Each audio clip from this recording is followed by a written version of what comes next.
आज हम जानेंगे रामचरितमानस के तीसरे कांड अरण्य कांड के बारे में। कुछ समय तक चित्रकूट में निवास करने के बाद राम जी जानकी माता और लक्ष्मण जी के साथ आगे की ओर प्रस्थान करते हैं।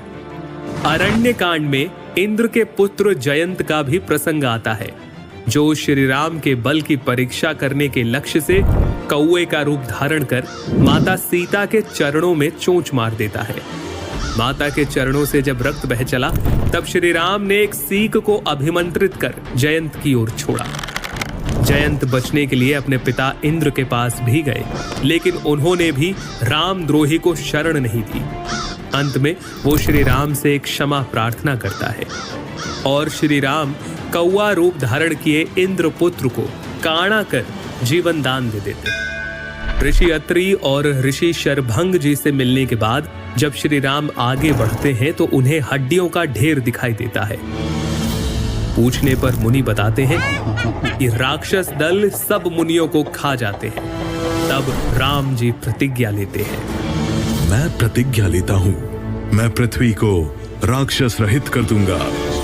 दंडक वन में ही श्री राम की भेंट होती है जटायु से और फिर यहीं राम जी पंचवटी को अपना निवास बनाते हैं, जहां राक्षस राज रावण की बहन शूर्पणखा उनसे प्रणय निवेदन करती है और लक्ष्मण जी उसके कान नाक काट देते हैं।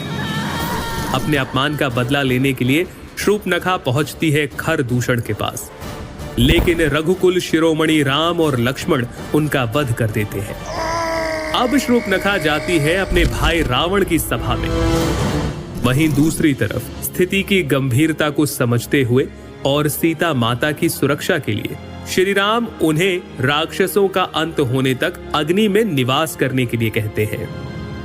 हे प्रिय, मैं अब कुछ मनोहर लीलाएं करूंगा, इसलिए जब तक मैं राक्षसों का वध करूं, तब तक तुम अग्नि में निवास करो।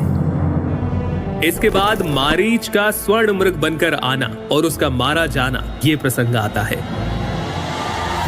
इधर रावण द्वारा सीता माता के स्वरूप यानी माया सीता का हरण किया जाता है और जानकी विलाप करते हुए कहती है, हे रघुनाथ जी, आपने किस अपराध पर मुझसे दया भुला दी।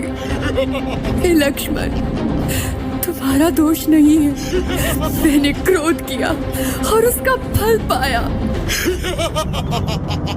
रास्ते में जटायु ने सीता माता को बचाने के लिए रावण से युद्ध किया